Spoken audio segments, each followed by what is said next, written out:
All right, so we are live, and you can't see my face right now, but hopefully you can hear my voice. I'm going to be letting other people here in the venue actually introduce themselves and tell us a little bit about themselves and why they're here and what they expect to learn.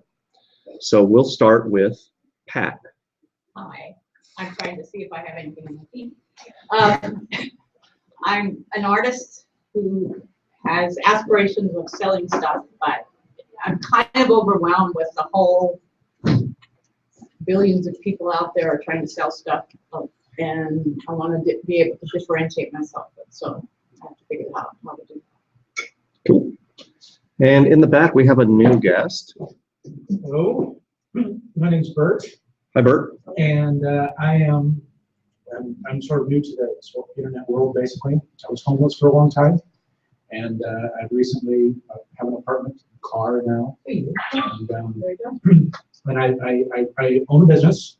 So I work. You can't really, it's a nonprofit, so I run a nonprofit, and we're trying to win the TED Prize.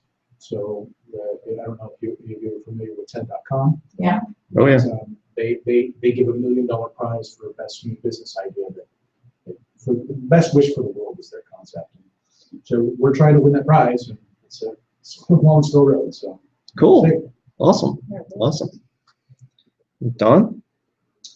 Internet and mobile marketer, and just here to kind of watch this whole process unfold in person to see how it works and see if it's something we can use in our business at some point. Awesome. Awesome. Yeah. So I should preface everything here by saying that this is December. It's a test. We want to really make this happen in January. So we're just going to see what happens, and hopefully this renders and saves and all that good stuff on YouTube, and you guys can see it, 10 minutes from when it's over, or tomorrow, or next month, or next year. So We need to hire somebody to come and wave signs and stuff like that. exactly, applause signs. Yeah. All right, Shelley. Okay, I'm Shelley Zonley. I am a licensed clinical social worker. I have an office in Walnut Creek and Vacaville. Just newly opened actually last January, so I'm coming from the year anniversary. And my primary focus in therapy is trauma-based co-parenting, grief and loss, and diagnosis of any new medical illness that may or may not affect the family. And been coming here for, I think, about 6 or 7 months. And I think of this class as a Bible. I love it. Keep everything in binders. And I'm just learning really how to get into the marketing part from the internet, because the marketing in my field is just shaking someone's hand, meeting people, which is really great. But I want to branch out onto the internet. Cool. Well, thanks for coming. And I'm going to turn it around to me and see if I'm too close or what. But I expect a few more people to show up. The traffic was really ridiculous getting here. It took me an hour and a half to drive, 30 minutes worth of distance. So that was weird. We did have one other person show up, but I expect a few more to show up as we go along. And I'm not sure. It depends on where we are on the agenda, but we may or may not cut over to them when they show up. We might cut over to them at the end. So I'm going to introduce Reagan Taken, and she's going to tell us a little bit about herself and why she's here and what she expects to learn and all that good stuff. Okay, so I am a business owner and run websites, and am now looking at doing a website that's strictly a website-based business, a craft project that I'm working on. Awesome. So some for local businesses and now some for strictly internet. Awesome. So I'm going to turn it around again, and then we'll just talk about kind of what we're going to do tonight, and we'll go from there. I'm Bill Davis. I've been running this meetup for about 3.5, 4 years now. I run it with a friend of mine named Tom Leonard. He couldn't make it tonight. He's injured, so he was too injured to show up. But we're going to talk tonight about how to build your audience, and more, well, just as importantly, how to find your audience. So you got to find your audience, and then you have to build your audience, right? And we're going to talk about that in a few minutes. But I kind of want to just talk about the mastermind itself. It's a concept that this group has been talking about for a while, and we kind of morphed this meetup idea into a mastermind where it's not just me talking all the time. You guys know I like to talk, but I also like to learn and share and collaborate, all that good stuff. So hopefully we can come together as a group and brainstorm, which we do a lot of already, but brainstorm and really try to help each other build their business, whatever that might be. There are a lot of people in here. We have like 1,200 members. Typically, we have 10 to 15 people show up, at the live venue. Hi, Linda. But broadcasting this on across YouTube, Google Plus, Google Hangouts, we hope to reach a lot more people. And the nature of a Google Hangout is that 10 people can show up and participate remotely, excluding me. So 9 people in total from the outside, so to speak. And we can contribute that way too.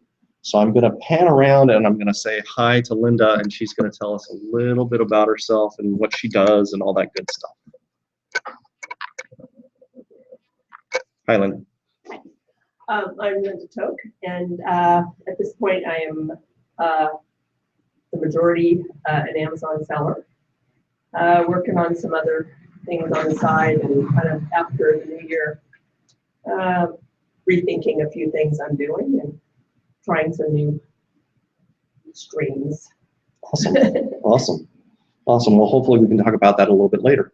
I'm going to go ahead and jump into the presentation, but well, before I do that, I'm actually going to talk about some of the resources that are available on the Google Plus page. I'm sorry, the Google Plus group.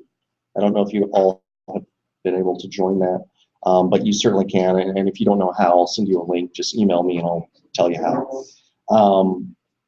But I'm going to be putting the presentations, any documents I share here, I'm going to be putting on the Google Plus group, so you have to be a member of the group.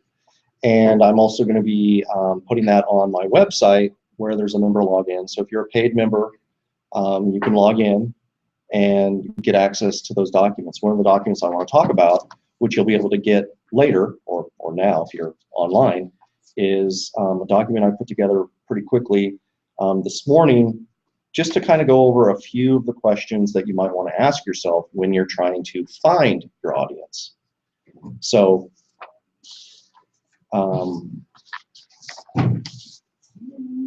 some of the things you want to think about when you're defining your audience is demographics. Who is your ideal customer? Think in your head, who is your ideal customer or your ideal customer avatar? And we'll call that ICA from now on. Just because, you have to use 3-letter acronyms in this business. So you want to think about who is your ideal customer avatar in terms of their age, their gender, maybe their job or what they do, their area of expertise, hobbies, education, earnings. Like in my business, it matters what people earn, because the idea is you probably want to earn more.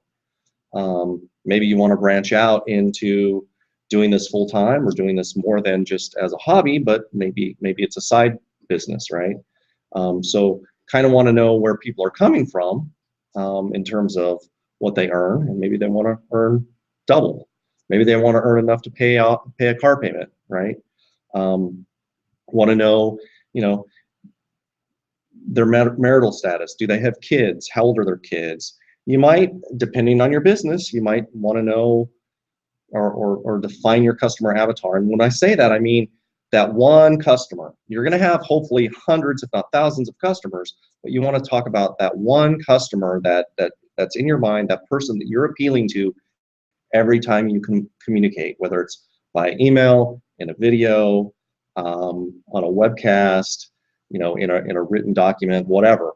You might want to know their race. You might want to know their religion. I'm not suggesting that you ask people that, but you could, in your mind's eye, think, if I'm selling, Yarmulkes. yarmulkes, exactly.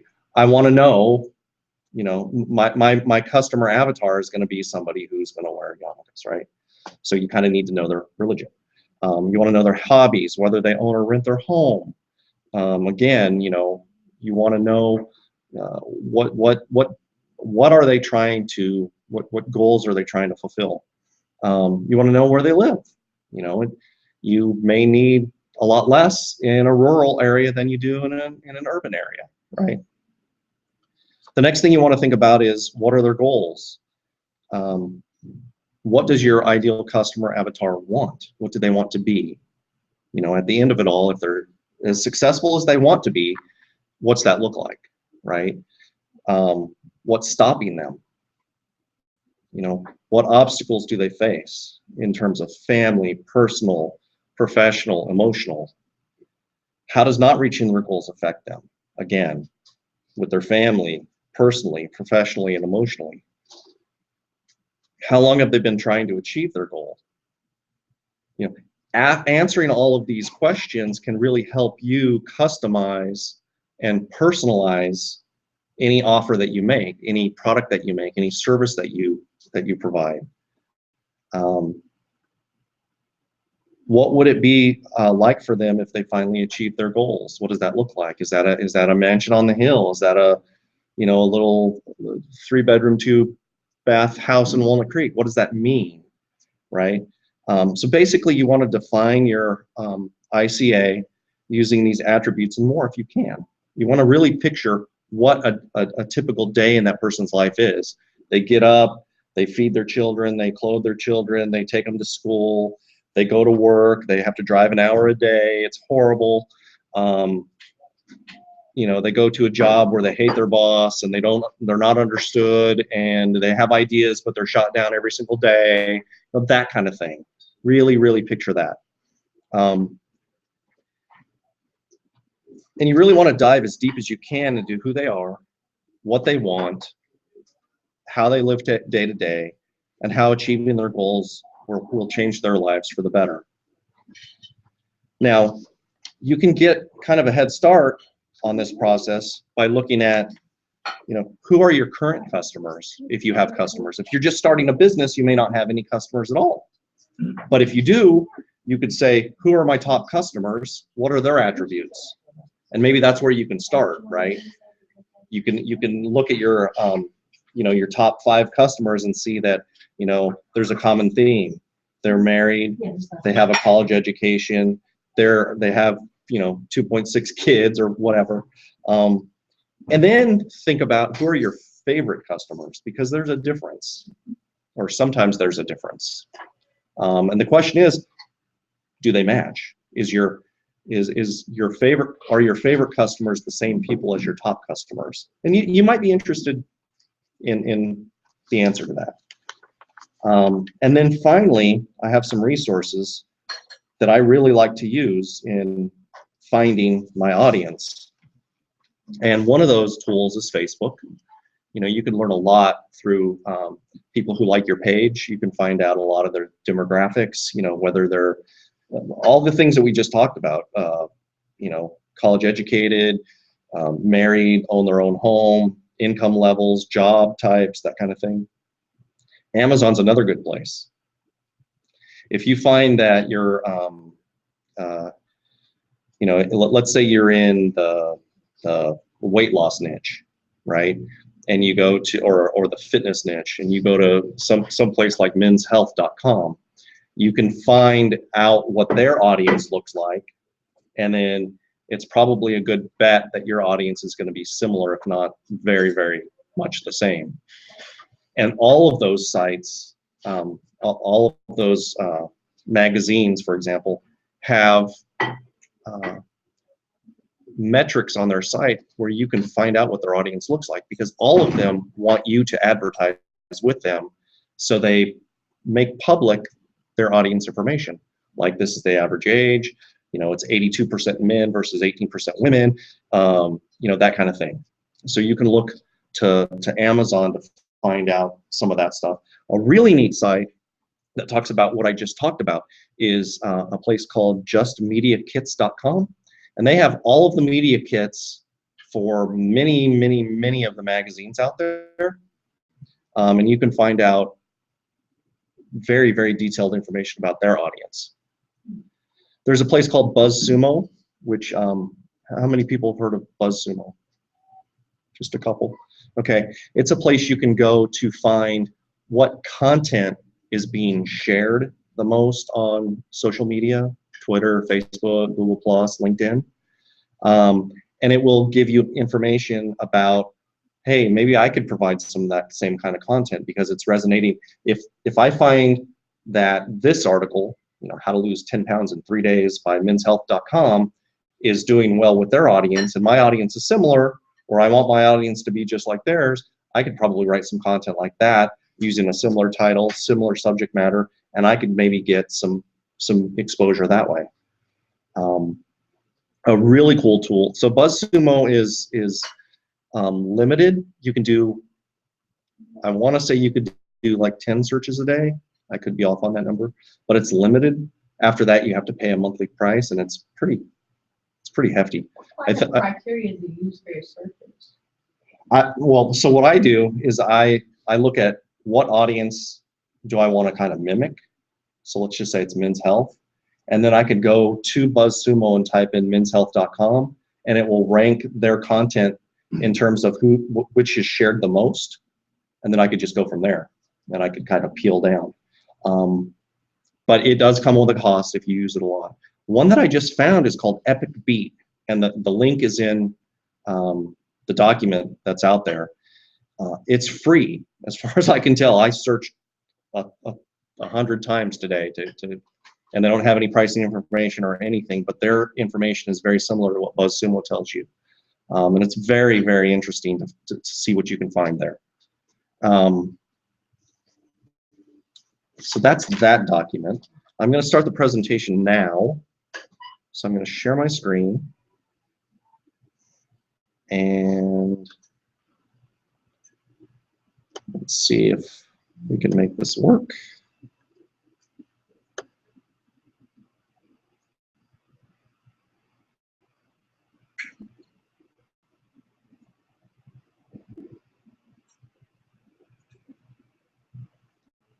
Okay. All right, so this presentation is called Building Your Audience. So basically the first bit of information I gave you was kind of defining your audience. Who do you want your audience to be? Because you really do get a choice. The second part is, now that you have that, how do you build it? How do you make it grow? So what we talked about first was, who do you want your audience to be? This is just a little summary. And you do get to choose. It's your business, so you decide who you want to do business with. And if anybody signs up or buys your product that you don't really aren't targeting, well, that's just gravy, right? Construct your ideal client avatar and go where your ideal client avatar hangs out. That's a real critical thing. Like if you're a street performer in San Francisco, where are you going to hang out? Where are you going to get the most tips? Probably Pier 39, you know, Fisherman's Wharf. You're not going to go down to the dock where nobody walks by. You know, you're going to go where people hang out. So you need to find out where your audience hangs out. Some of them might be on Facebook. Some of them might be on some popular forum. Some of them might be on a website about crafts, if that's the niche you're in. You need to find out who or where those people hang out. But once you get all that information and you find out what the pain points are and what their goals are and what would life be like if they really achieve those goals, the way you build that audience and grow that audience and engage that audience is to do these 6 things. And if you do this right, you won't even have to worry about your competition. You won't have any. Okay, because the way I see it, nobody can tell your story but you. Your story is unique. And what you can bring to the table for your audience is unique to you. So nobody can mimic that 100%. They don't have your story. So capitalize on that. You're where you are for a reason, and you can leverage that. So the first key is to be on the lookout of what's next. People want to know what's coming next, right? In my field, like for example, your business Yeah. is. We're nonprofit. Mhm. We're trying to win the TED Prize, so it's not exactly easy to monetize the business that we're in because we are a nonprofit and we don't sell a product, so we don't have any product that gets marketed in terms of like a credit card transaction online or anything like that.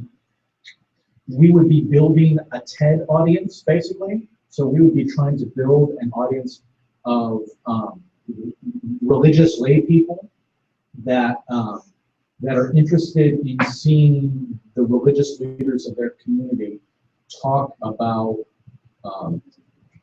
their religions from the TED stage. So we're basically trying to create a TED talk for religion, because the one thing that's Spanning all religions? right, spanning all religions. So TED really doesn't do religion in the subject matter. So we branded a concept.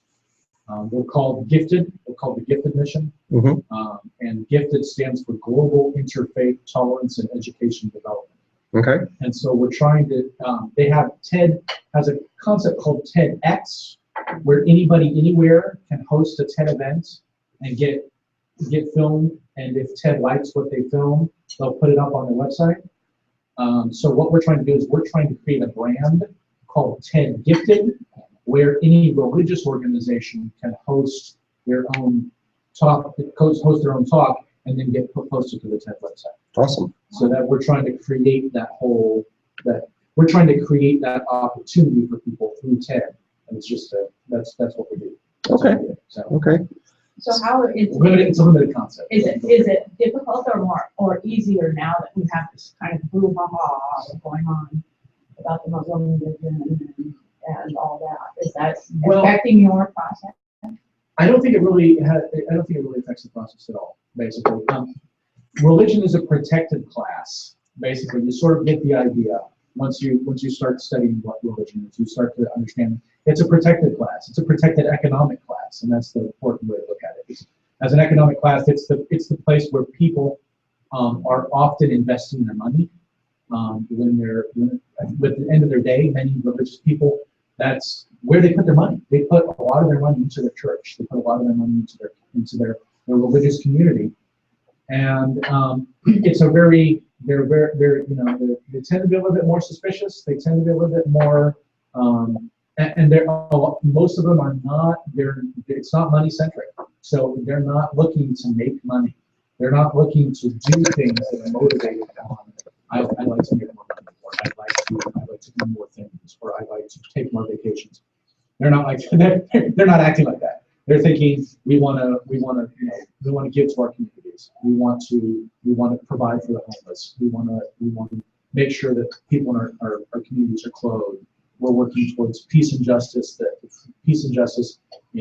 In whatever regions we send missionaries. I mean, they're sending missionaries and everything. So you do realize you're dealing with and not only is it a protected economic class, but it's a almost entirely metaphorical industry where Jesus or Allah or Buddha are proverbial creators of the universe.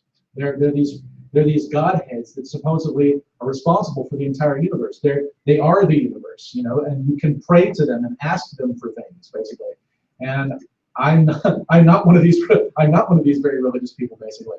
But I have a lot of religious friends, and so for myself, it's interesting because I know that I'm dealing with people that personify the universe all the time, that are constantly personifying the universe, and I'm going, this is kind of interesting. Not only are they personifying the universe, but they're constantly personifying the universe as being good and beneficent and benevolent. It's like, and you really are dealing with a sort of a special group of people, basically. Okay. Wow. Cool. That's a big fight. Yeah, that's a big challenge there. Yeah. So I guess you could, in terms of this number one key is when you're looking out for what's next, what are religions doing different now and this is a rhetorical question, what are religions doing now that they didn't do, say, 100 years ago or 1,000 years ago? And what are religions able to do now that they weren't able to do even 5 years ago? Right. So that could be how you help them determine what's next. Right. Cool. So always, whatever niche you're in, always be on the lookout for the latest thing. If you're in internet marketing, kind of where you wanted to be 6 months, a year ago was, what is Blab and what is Periscope, and how do you get involved with those things, and how do you become expert or at least proficient in those things. Oftentimes in our business, first mover advantage is a real thing. In the real world out there, first mover advantage is sometimes very unprofitable. You don't want to be the first mover. Back when I worked for the phone company, a wireless company, AT&T, then SBC, they were a second mover. They always followed Verizon. They let Verizon go out on the limb, and they said, well, that worked, so let's try it. That didn't work, we're not going to do that. And they often, they were much more conservative with their investments, but they did really well at that time. In our business, if you're there first, you often get a huge advantage, because at the very beginning, a lot of people want to know what this new thing is, and if you know what this new thing is and how to exploit it and how to use it and all that good stuff, you're going to get a lot of followers right away. And those followers may never leave. They may never leave to go to the next guy who may be better than you at explaining what it is. Once you gain those followers, they usually don't, but they won't really go away. And just remember, when Facebook was new, what was that, 5-7 years ago? The first movers were very successful, and they still are. You look at somebody like, MySpace. yeah, I mean, people made a lot of money on MySpace, but it became kind of a niche thing, right? Where bands exploited it, and then it kind of faded away. I'm not going to say that Facebook's never going to go away, but man, they're sure entrenched right now. And if you were able to get, some people out there, 100,000 followers, 1 million followers, it's hard to compete with that. It's hard to grow to that if you're not there at the very beginning. So, okay. I heard that Twitter was not able to add to its audience, and they're having, as a consequence, they're having problems on the stock exchange. Is that an indication that perhaps they may need to do something else, or what is that? Yeah, it could be. It could be. The question for them is, I mean, they've got really smart people who work there who've done a really good job with that business, but maybe they've hit, their peak.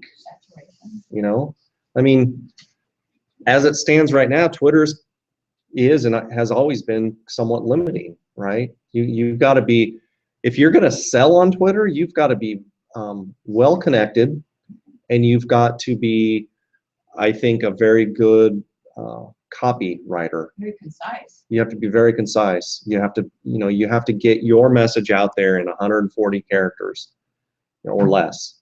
That's hard to do well.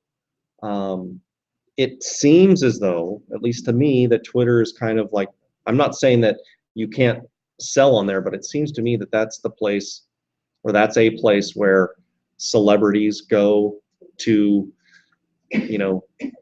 grow their audience, connect with their fans, that kind of thing. It seems like it's moving in that direction. But I think Twitter could change. I mean, nothing here is like the big behemoth, banks or phone companies that couldn't turn on a dime. All these guys can turn on a dime now because they're pretty small and they're pretty sleek, and they're beholden. Twitter and Facebook now are beholden to their stockholders.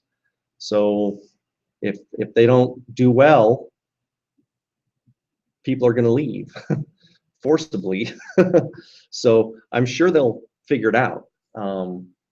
But I think they very well may be limited in terms of if they're growing their audience. So go ahead. So I want to say too, that, I know when we start looking at these different things and I like what's the latest thing, and I always think, well, there's so many platforms to go look for that latest thing. So that's why I'm backing up to try to keep with the who's my audience, who will be my client, not just searching things for the sake of searching them. So that's where I get stuck. It's like, you know, all these different things that I can search that don't even really relate to my business, but like you said, Periscope or certain things that might, but other things that just wouldn't really, you know, be able to be marketable to my audience, nor would they really get that interested. That'd be something on social media or something else they would look for, not my audience. Right. So that's why I think, you know what I mean, at least coming back to where we started, who's your audience? Yeah. And then continuing, not just the latest thing for the sake of being. It's really the latest thing in your industry. Like what are some of the treatments or some of the, you know, maybe kind of, you know, how do you interact with clients? You know, people I think have that idea that, I mean, my idea of what I would get if I were to go to you is the old cliched, I'm going to go sit on a couch and I'm going to tell you that, you know, I hate my mom. Right. But I don't think that's what it is anymore, but I think you need to change, you know, I think one of your challenges is you need to change that perception. And how do you do that? Yeah. And that is something that well, some of us are doing, because that's what people, when they come in the office, that's what they think they're going to get. And until them right up front, that's not what they're getting, so that's what they're there for, you know. But that's one of the things that also, like you said, know your audience, which is like you, I absolutely change the perception of what not only therapy is, but we're doing like teletherapy through, you know, Skype or different things. And that would be something, let's say that just was brand new, would be the latest thing that we could do in a professional. Right. So how do you use technology to, you know, to reach your audience in a more effective way? Right. That's you know, those things, those technology pieces really aren't, I don't think they're germane to this key, which is be on the lookout of what's next in your industry. Right. It could be, you know, there could be a wonder drug out there that nobody knows about. I don't know. Right. There could be a therapy out there that not too many people are you know, prescribing. Right. It could be things like that. Yeah. So pay attention to what's in your industry, what's going on there, and kind of what's new. And, you know, don't jump on the bandwagon necessarily, but know what's there. And if it looks promising and you believe in it, it's probably something worthwhile. So, I mean, the last question is how do I do this? And the idea or the answer is really you need to be engaged with your peers. What are they doing? What's new? What's on the horizon? What's happening kind of, you know, just in and around your business? You know, it's really easy to kind of like fall into the trap of I'm just doing what I'm supposed to be doing, rather than what can I do that's going to kind of revolutionize the way I deal with my audience. How can I do that? And you got to think about that, because I don't know your business, but you got to think about that. So the second part is find your unique voice. You don't want to be just like everybody else, right? And your audience yearns for a unique leader. Now, unique they don't want unique just because you're different. They want unique because you're better. And I'll talk about that in a little bit, I think. That's really hard. Yeah, it is. That's really hard. And like I said a little bit earlier, the difference between you and your competition is you are the only one who can tell your story. So exploit that. You know, use that in your marketing, use that in your sales, use that in your story. You know, this is where I came from. This is why I'm better at this than anybody else you can find. And nobody's lived your story, right? So they can't be as passionate about it as you. And I really think that your story will resonate with your audience, provided that you picked your audience right. The third key is, we talked about just a little bit ago is be different, right? And don't be different just to be different. Anybody can do that. You want to be better than the rest, right? And in so doing, you will be different. If you're better, you will be different. Because everybody else does kind of suck, you know, in terms of what can you offer your audience that they can't. And, you know, you talk a lot about different, but, you know, it's critical. You got to be different. And but I don't think you got to be different just to be different. You got to be different because you're better. I think these some of the things I go to websites that there might be thousands and thousands, right, or whatever it is, but like you say, your audience has maybe sent you a link to that particular website, etc.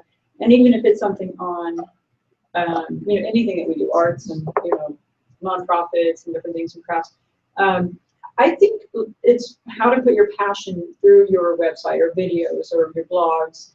That's where I really get connected. Like you said, that personal story. Yeah. Is this person really interested in what they do? Did their grandmother teach them? Or how, you know, I guess for me, I might think that it's more mushy stuff. But, you know, I mean, why did they get interested in this versus just putting a website up there or something up there? Do you know what I mean? Just to have a bunch of ads popping up and confusing things, you know, here and there. But what is the reason kind of why they're doing it? And I think that's the part where, you know, how Pat was saying it's hard to do.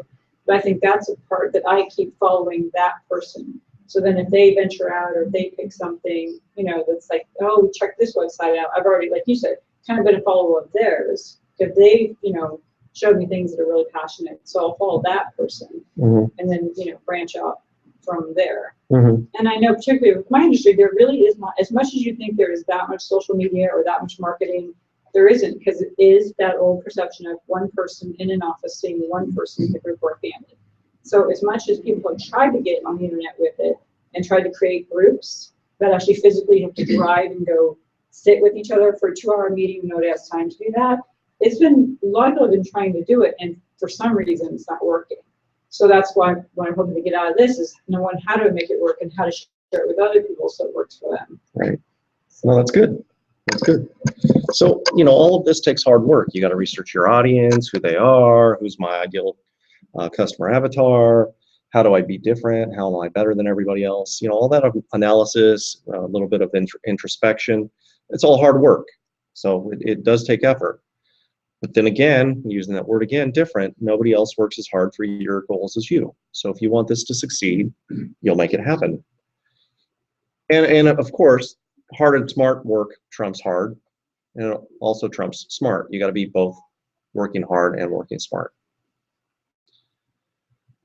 So the fifth key is be the go-to source for quality info, right? Would you rather, if you're the consumer of information, you want to learn about something, would you rather go to one place or 15 different places? I'd rather just go to one. If I need groceries, I'd rather go to one store. I'm not like my wife who's going to go to 7 stores. It's not going to happen. I'm going to go to one, and we may do without. Well, I used to go to 7, now I go to Amazon. So. There you go. There you go. That's right. That's right. So one of the things you have to do is be a creator. You know, you should create your own content, whether that's a talk on how religion plays a critical role in the 21st century economy. You can create a lot of content around a lot of that stuff, right? You can create content around crafts, you know, videos, how-tos, tutorials. Also be a curator. You know, if somebody out there has written a good piece or done a great video or a good, you know, course, I think you owe it to your audience to share that with them. And in so doing, if you share a lot of good content and create your own content, they're going to say, your audience is going to say, I don't need to go anywhere else. I'm just going to go to Shelly's site, or I'm just going to go to Linda's site, because that's where I can find all the good information, because Linda's doing all the hard work for me. I just have to consume it now. So in essence, just be the go-to guy or gal for the information your audience wants and needs. And remember those words, wants and needs, because they're different. Number 6, be consistent. you know, and I say this in crude language, but all the prior stuff is crap if you're inconsistent. If you know, if you're providing good content for 6 weeks and then you go 6 months without doing anything, your audience is going to leave. Like, why is the NFL so popular? Like, one of the reasons the NFL is so popular is that, you know, every week during the season you're going to get a whole host of games. And if they for some reason just missed a week or missed 3 weeks, their audience would slowly shrivel up and die. You know, they would. They still. Probably. And consistency and focus go hand in hand. If you're consistently producing good information or curating good information for your audience, it's going to be hard for you to get out of focus. A lot of us have this focus problem where we'll like focus intently on one thing and then we'll get distracted by another, and we'll go to that, and we'll get distracted by another and go to that. But if you're consistently doing the same things day in and day out that are effective and productive for you, your focus, it's going to be hard for you not to focus. I think that's too, I mean, obviously critically important, but I think there's, when I used to be in a different business, but there was always someone behind you that could do it bigger, better, faster if you weren't continuing to do it. So that's, you know what I mean? That's one of the things that, I mean, I say myself, but a lot of people I see will, wow, this is a really good website, this is really good content, and they'll say, this is a weekly podcast, or this is a weekly blog, monthly blog. And then, like you said, they'll go months, and then right behind them will be someone else. You know, the competition is so much. But like you said, I think, or in my mind, try to think to be consistent is also still being almost unique in itself, because there's so much out there that isn't. Absolutely, absolutely. They're everything else. You know, I'm just as guilty as anybody. I don't blog as much as I should, and I don't podcast as much as I should, but when I get on a roll and I start producing stuff, it kind of keeps itself going.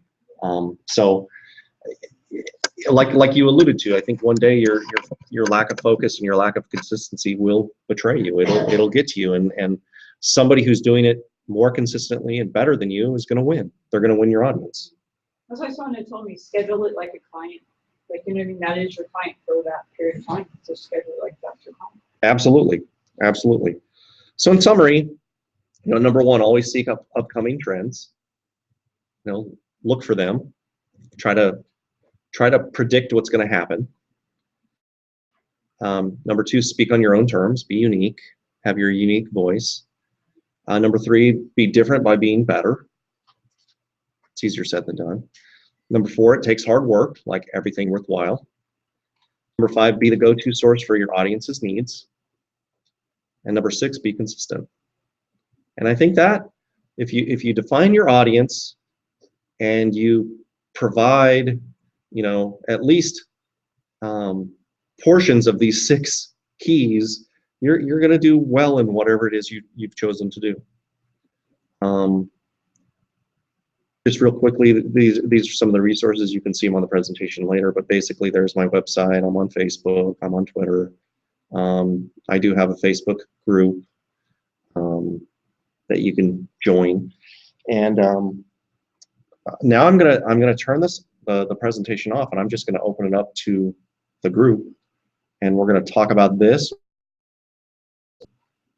because that's the part of the mastermind where I think we shine, which is sharing our ideas and that kind of thing. So I'm gonna go back to the Hangouts, and there we are.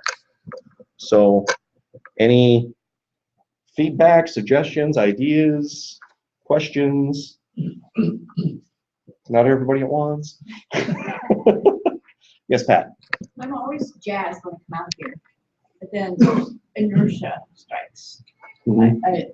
I think I'm just kind of overwhelmed by how many people out there are doing the same thing, trying the same thing, being the same person, that kind of thing. And it just. Yeah, no, I get that. And it depends on your business, but I personally try not to think about my competition, because I think that if I do the things I feel my audience wants and needs, and I ask them, what do you want? What do you need? You know, how can I help? If I do those things and I'm consistent about it, and I provide good information, good advice, I don't think my competition matters. I don't think I have it. I don't think any, so you're an artist. Right. Who produces what you produce in the way you produce it? There may be similar artists. It's getting the attention of someone who cares. You know, Yeah. That's the overwhelming part, because there are a lot of very, very good and great people out there Mm-hmm. that are my competition. Mm-hmm. What do you want your audience to do? You know, that's a great question. I sometimes think I want them to buy something, but Mhm. really I think I want them to appreciate it. And and how to get someone who a following, even a Twitter following kind of thing. I think I've always wanted my stuff on the refrigerator door, right? Mom, look at the stuff, that's great. But I want somebody to feel that way about my stuff. I feel that way about myself, Mhm. but I want some kind of validation. Yeah. I think that's what, you know, we think of artists as people who produce like paintings and sculptures and stuff like that, but I think in a sense, a lot of us are artists. Right? You know, when you produce something, what you really want is somebody to consume it. Sometimes that means paying for it, Either sometimes that means free. spiritually or monetarily. Yeah, I mean, I'd be happy if, 10,000 people took something I wrote and read it, you know? Maybe that's what I need to stop trying to think of how to put a for sale button on something. And start just trying to elicit comments or feedback or something like that. Yeah, I mean, so where do people who consume art consume it, both in the physical world and online? Therein lies the rub. It's a pyramid. You understand that, right? There's like this little tiny pyramid on the top that makes gazillions of bucks, but then there's all these people down here below who are showing at cooperative galleries and various little stands, or go out on the street and stand on a corner or whatever. So there's a lot of, but there's not a lot of buying done at the lower levels, because and that is where I think that, I don't know, I consider that a way of validating work, right? That's if you like what I do, would you pay for it? And there's very little done out there in the lower, not the lower level, but I would say in the top third. There's a lot of people out there who are selling things that I'm not selling. Okay, so right now you're producing things, but you're not selling them. True. And I have stuff out for sale, but I'm not marketing. Okay. Well. But your I think you said your number one objective was for somebody to appreciate it. Or have a validation. So what would happen if you gave it away? That like a give it reprint. some real thought. Like a reprint, not the actual thing. Well, all of my work are prints because I'm a digital artist. So there's no such thing as an original oil or an original acrylic. So I can print 85 copies of the same thing and it would still be my work. But so what would happen if you, in the online world, where do people consume art, whether it's paid or free or whatever? Well, there are people who have names, who have their own websites, who sell work from that.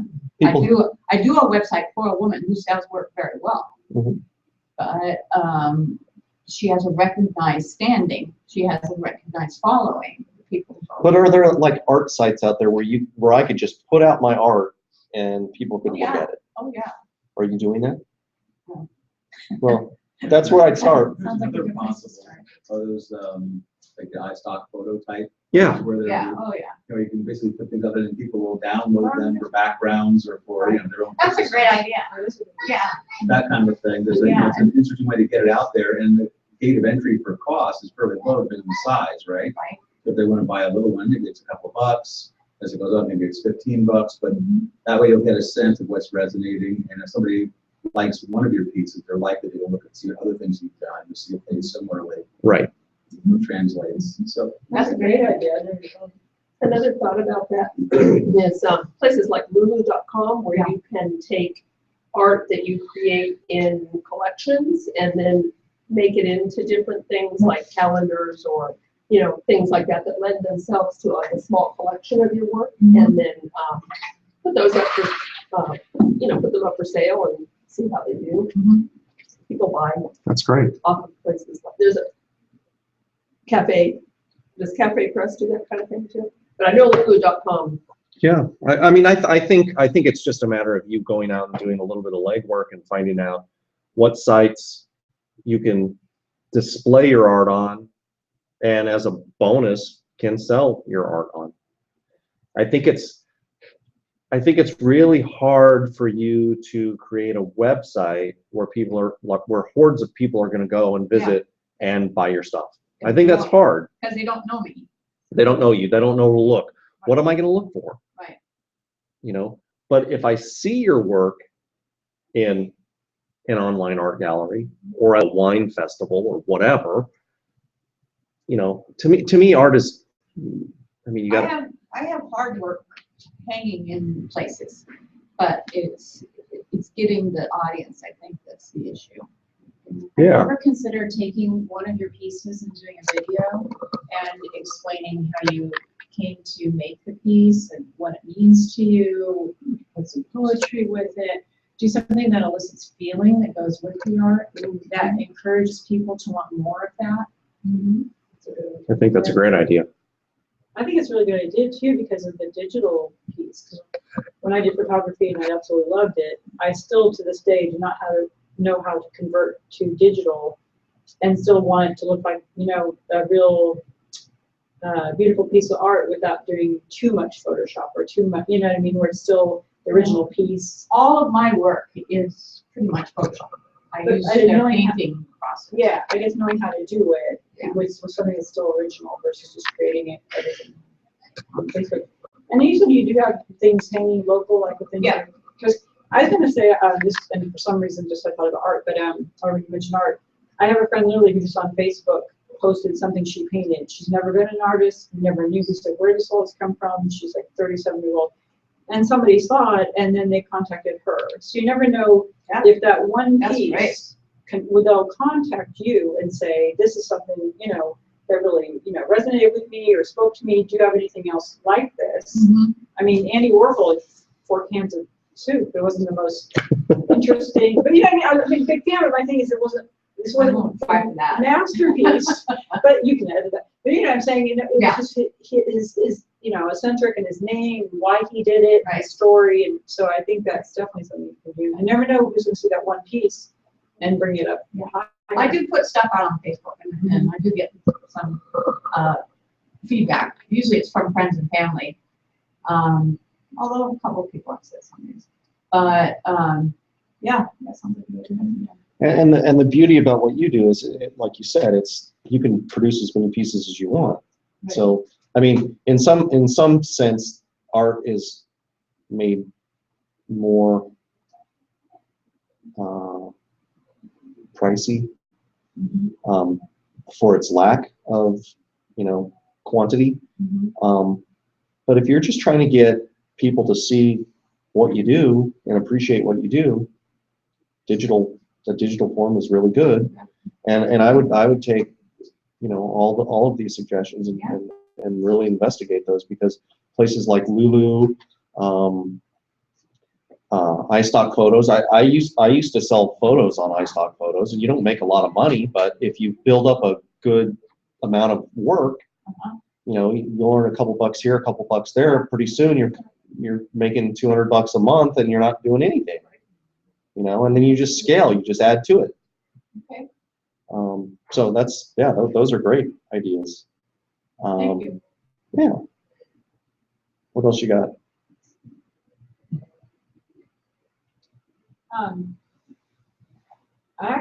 What I love about this group of say is even listening to ideas for her project, you know, and I start thinking of how your own project was, which is, you know, possibly a completely different thing, like you say, for us, from something you'd love to do. And then how we can use that, you know what I mean? Like how to figure out, and it's funny you talk about like not anxiety coming here, but I remember like the first few times coming here, you guys all noticed I was just completely anxious. And I think, well, at least for me, if you stick with maybe one group or a few sources of information, this is what I've learned a lot here, and then go with those sources, because you know they're good, reputable, you know what you're going to get, you know, you can leave what you don't, you know, use and take what you use. And that way I've become less overwhelmed, you know what I mean? Yeah. Than more overwhelmed, because exactly what you said, I had to get out of my head with the competition, because I kept thinking, you know, if I compete and my prices are too high, I feel like I'm, or, you know, doing this to a certain clientele. If they're too low, I'm undercutting my, you know, competition or whatever. And then I took out the word competition because I think I always want to share what I've learned with other people anyways, and that has always come back, you know what I'm saying, to me, as in if I'm doing a guest speaking for free, let's say, and I do a lot of that, then the next time someone says, hey, I saw you guest speaking, do you want to do, you know, something, a paid, you know, gig or something like that, and that's why I was thinking with the art. Right. Or one person may see it, you know, in a restaurant, even like this, so wow, it's really beautiful.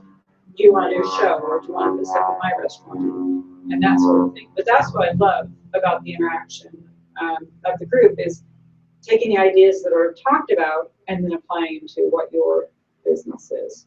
But I love to take out the competition, and I thought that was a little, I had an egotistical moment the other day, or narcissistic, I should say, where I accidentally hit publish on the website I've been trying to do, you know, forever, and all it is just because I'm trying to be too creative.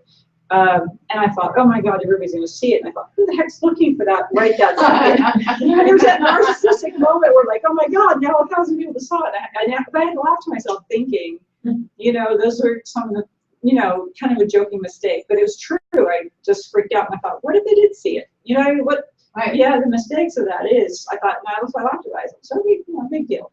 And you'll find that a lot of times when you do have an audience, they'll pay more attention when you screw up or make a mistake or whatever, and that'll get you.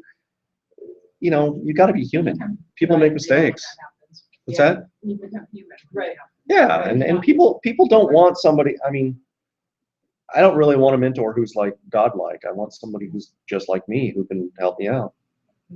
I've got to go. Okay. 7 o'clock, and I just wanted to say thanks. I All right. didn't want to be rude. Okay. Thank you very much. Thank you very much. Good luck on your head. Thank you. Yeah, we hope to see you soon.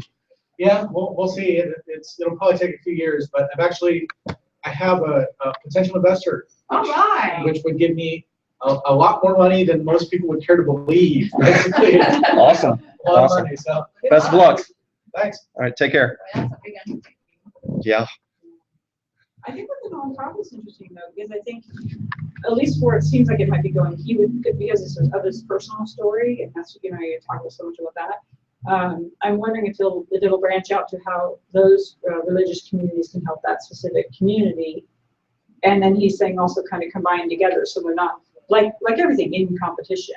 You know what I mean? But how can we all work for the better of good versus this religion could do this or this religion's doing that? I know it's a time to touch. It's going to be hard right now. It's going to be hard. Yeah. Yeah, but I think it's you know, It's coming very from his high story, it sounds like somebody helped him, you know, do that.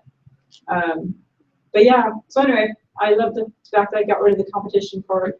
Less anxiety here in my little that weird narcissism. Yeah, I mean, if that's all it does is lower your anxiety and actually get you to produce something, It does, and it's perfect. and that's why I just created little, you know, like instead of having everywhere just binders of certain things. And I'm not very organized, but you know what I mean? This is like the email list, you know, that's how you do this is how you do this. And literally follow it like a manual. And there's however many thousands of manuals marketing out on everything. But that's, and I think that's why everybody keeps coming back here is, you know, your personal statement or, you know what I mean? In other words, everybody's personal statement of how they're giving and why they're giving, not just the sales pitch of, you know, buy a million things, which is said why, like, you know, coming here, it wasn't everybody having their product. Is there any possibility that we could like do group critiques? Yeah, We could absolutely. do each other's websites and take a look at them. I would really love to get feedback on mine. Okay, yeah. Yeah. We you know, years ago, that's kind of where we started. Uh-huh. We did, you know, we were focused on SEO, and we were focused on, you know, what elements of your website were lacking, were you know, were prominent, how you can improve. That's where we started. I mean, this whole meetup was all about, basically critiquing your website. You don't have your own. Yeah, you use Working on Amazon. things, but nothing I can show anybody. So I still find that I'm in creative mode as far as building content, and I don't have the content to put up on my site yet. So until I do, and I feel like I actually, because of the type of site I'm doing, need a mass of content. So I have 6 categories that I'm working on in 6 different craft areas, and then I'm building some tutorials in certain areas, and some of them need to be a set of tutorials. And that's all great. I sit down, I film, I get the little clips that I want, and it's really just coming down to video editing, and I'm ready to pull my hair out on that one, and I feel completely hung up.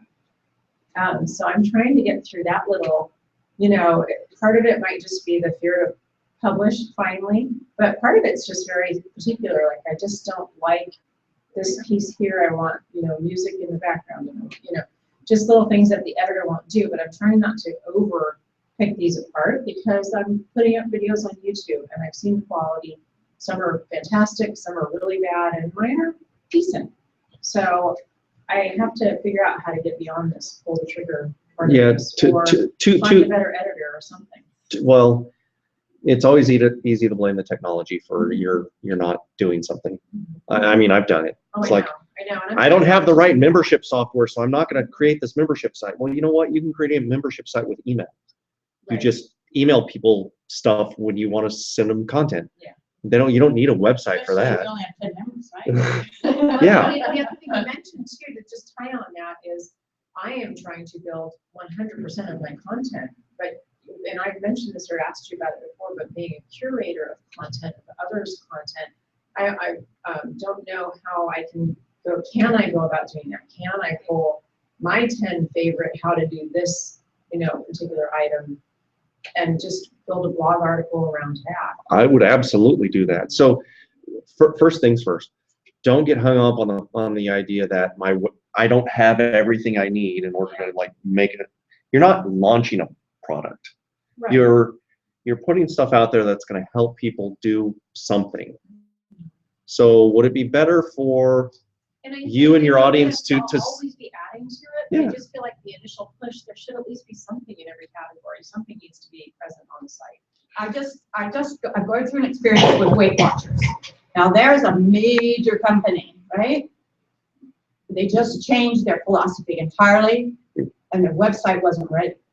They went out anyway, and you go in and you push a button, and there's nothing there.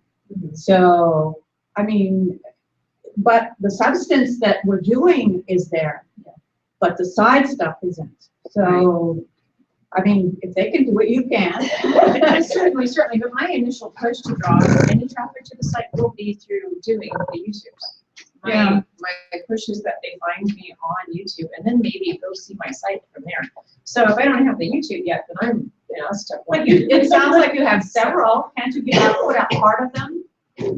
Yeah, and actually I published one just to kind of test the whole putting something up on YouTube thing, and it's one that I've redone since. But it's just a couple little technicalities, and then I need this easy flow. Now that I have my intro and then the title and then just the little clip that needs to go in there and then the end, and I just want to be able to film a little clip part, throw it in there, change the text, and go and be able to produce quickly. So I don't know why I'm just struggling. Plus, I have no time. email me later. Okay. Seems like I ran across some video editing software that was free. Mm-hmm. That was I really, think really so. highly regarded. Yeah, even the So I'll send you the link. does work. And I've looked at several, and I'm using ABS for You, and it's been decent. And I think they actually just can't do what I want this one. Yeah, that's to do. possible. And instead of just maybe moving on to the next one. My recommendation would be produce it, publish it, move on to the next one. Yeah. As you grow, as you earn revenue and experience and all that kind of stuff, you can buy better tools. Right. When you're a kid and you're into woodworking and all you can afford is a handsaw, that's what you'd use. Yeah. I mean, when I was a kid, I was into that stuff, but I didn't, I didn't have any power tools. I didn't have any money.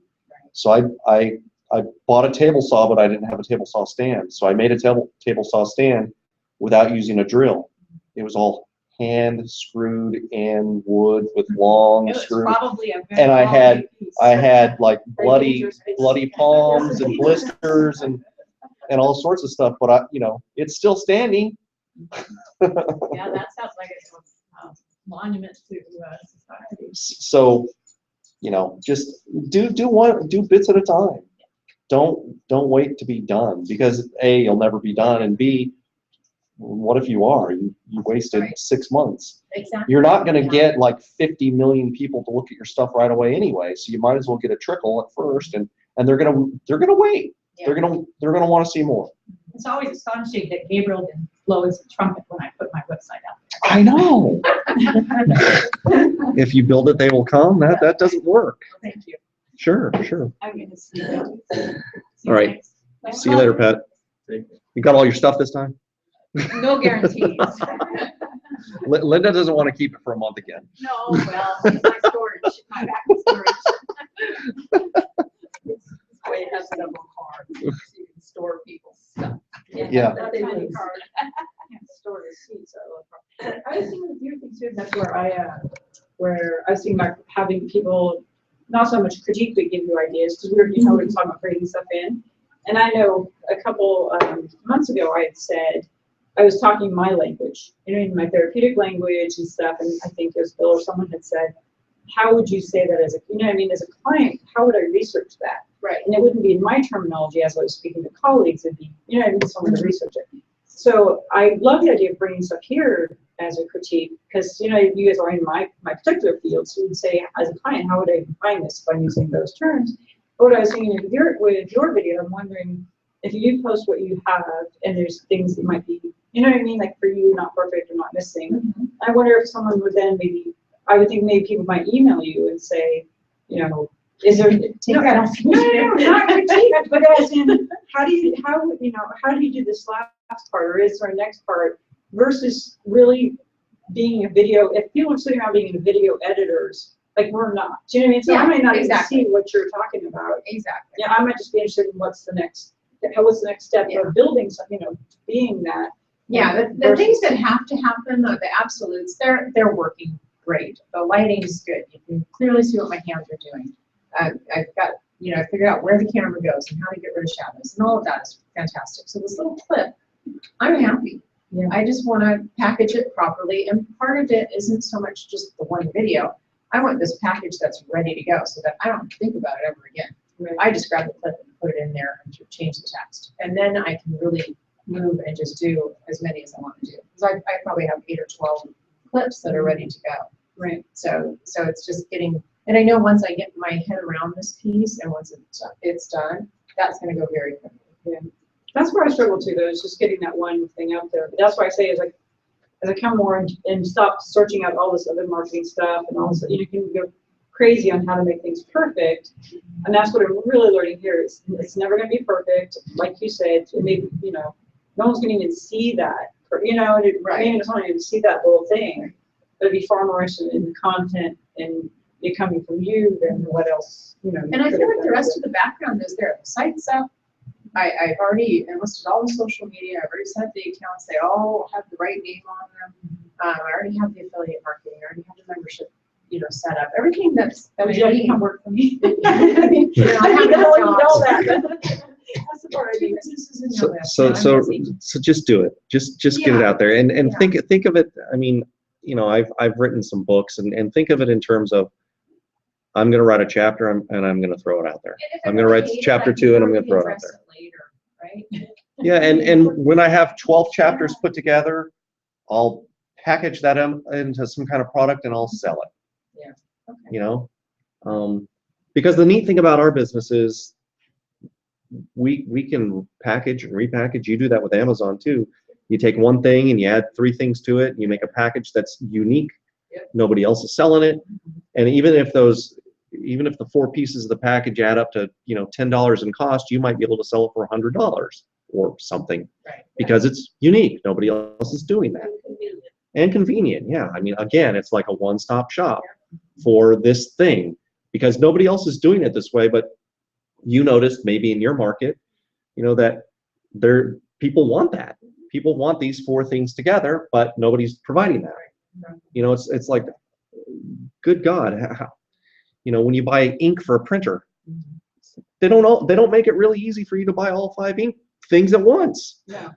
And when It drives me crazy. I need it right now. I'm struggling with that. The Amazon thing though, what I think is really great, and just again, we talk about one thing, something I don't do, but something that works for me with buying books on my subject is the fact that I love when people will put stuff together like that. That I guess just maybe, I don't know if it's people in my field or someone who's just really smart doing it, but they will put certain books that attach to the main book that I would buy that I would never think maybe about searching together. But when I see how it goes together, how it links back down, or how it can, I don't know, how it's almost the same domain, same category, but I would never think to put those all in together, or how they almost, once you finish reading one book, it's almost a continuance of how to build a better treatment versus buying 25 different treatment books, and reading them all. Yeah, So I mean, the beauty about our business is I'm in the middle of creating a newsletter for another thing where I've got 12 now, I think, 11 or 12, and I wanted to get to 12. I do 1 a month, and I've got basically a subscription-based product where people pay $5 or $10 a month depending on when they got in. But at the end of 12 months, I think this is the 12th month, I'm going to put those all together into one thing and sell it for a lot more money. Yeah. Because you know what, the people who buy that don't even know about this. It is a different product, even though it's just a compilation of all of them. But I could put them into one thing where somebody could consume it all at once. Whereas people like Mike have been paying for it month over month. He's going to get a better deal because he paid less over time. But somebody who's like instant gratification is what I need, they're going to be able to buy it once, pay a premium. I think that's fair. And it's to me, it's a different product. Right. And you might have side or couple little extras or something if you buy Yeah. the whole thing or whatever. Yeah. That was a bonus. Yeah, you can always throw in something extra, or you could always take something out. I think too, being just to go back and being consistent, I think sometimes that's my fear of how taking on all these, I take on all those projects too, of what all I want to do, and I've been narrowing it down to 3 now. But I think that's a fear. I fear that, it's a fear anyways, but it's a mistake I really don't want to make, because I've stopped following people for that reason, and then they may come back, but you don't know they're coming back because you stopped checking or whatever that is. And I think as we all get overworked and overloaded, and kids and houses and jobs and driving around, whatever, to say you're going to do something a specific time, I'm wondering, is it better, if you know you may not be able to actually commit to that amount of time, how would you word something like a blog or like a newsletter, or like something saying how many people come back sooner than later, but not the timeline? Is that possible? Does that question make sense? Versus just kind of coming soon to. Yeah. Or put it further out than you, monthly. Well, see, that's a hard question for me to answer, because I could probably write something right now without even thinking about it. So, but for people who have a harder time writing, I would be conservative. But I would also be aggressive too, because you control your time, you control your schedule. You can put something down on a schedule. If you wrote half an hour a day, you could write a blog post in a week, and there's nothing wrong with writing 1 blog post a week. Yeah, and that's what you're right. Go back to the same thing I said, which is the time management. Literally, it's a client schedule that time to do it. Because you say, if you don't schedule it, if I don't schedule it, it won't happen. Yeah, by the way, hopefully there'll be something coming up. Because I think that's one of the biggest things about this, though, is it's a business and you treat it like a business. And right. If you really have a successful blog, it becomes a full-time job. Yeah. So you have to plan for that. Part of what I'm doing with this is planning that eventually it's going to be taking a lot of my time. Yeah, and that's why I think we're all, hopefully I can do it anywhere in the world. to do. Right. But that's what I think too. Like you said, I could write almost anything based on my 15 years of experience, you know, that sort of thing. But I guess you're right. It's just stepping up to the plate of not getting behind. And then the other thing too is I guess I think all the things I've archived for the last 15 years may or may not be relevant now. But when I started digging a little bit, they're still really relevant, and actually some more than now than ever, because we've gotten so far ahead with everything else. Well, the cool thing about people is we really haven't changed in a couple hundred years, really. I mean, we all think we need certain things, but we don't. We still have, those basic needs. Right. And that's kind of what your profession really addresses. Yeah, and some of the old content's actually better when I'm looking at it, because now, things have gotten so far away, from either family or education. Well, now the cure to a lot of human ills is medication, and that's probably the wrong answer. Right, that's part of my. But it's the quick answer, yeah, and it's the accepted answer, and it's the answer that makes the most money. And unfortunately, money drives a lot of decisions. Right. But I think if you look at things like kids with ADHD, is that a real thing? Is it on the rise? Well, the numbers say it's on the rise. Yeah. But is it on the rise because of this, that, or the other thing? Is it these 5 things? Or is it just they don't go outside enough like they used to? Right. I don't know, but I would imagine that the answer's somewhere in there. Oh, yeah. Yeah. Well, that's what I think is what's interesting in any industry, I think, but every so many years there's a buzzword. So right now it's bipolar. So everybody who shoots up everybody, they must be bipolar. When people don't even really understand that illness versus how much everybody has it, that mental illness or diagnosis. But you're right, with ADHD, how I talk about knowing your audience. So, if I bring in a family, etc., or I go and observe a family, and the kid's running around, the parents are talking to each other, and that kid's pulling off sugars and salt and chips, and there's no parenting. And then everybody's on medication. You know what I mean? Like, okay, we just, Yeah, the better solution might be to put the parents on medication and rather than. Absolutely. Yeah, but that's the thing. Like, when I look back old school now, literally, like, a paper I wrote 14 years ago, because I keep everything, the police thought part reporting is good. But it's one of those things that I think that even I supported that back then, because that was the literature. And then once a lot of the parenting, or, unfortunately, parents have to work 2 jobs or do other things. And so the kid can kind of do what they want to do. So, I'm in the business kind of as partially a medical social worker too, to support that. But part of supporting it is to try to not over-medicate. Right. So you're right. So just even creating. I would definitely take a look at your old content and try to use it in some way. I started doing it just recently, and I thought, wow, this could be a year blog. One thing or whatever, just updating a resource. Yeah. So it's been an hour and 18 minutes. I'm gonna go ahead and turn this thing off, and we can still talk, but I'm gonna go ahead and stop. And I'll see you guys later.